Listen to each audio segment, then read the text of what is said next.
So the final adjustments before we take off, now that we've got our hydraulic cylinder, our extra cylinder on the back, we'll lengthen it all the way out.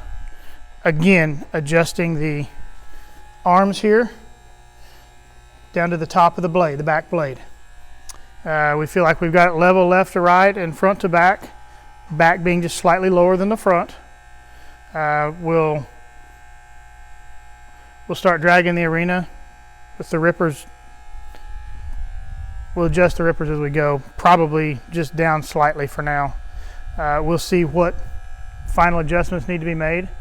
We'll make a full circle in the arena, and we'll stop back down here and we'll talk about adjusting it further.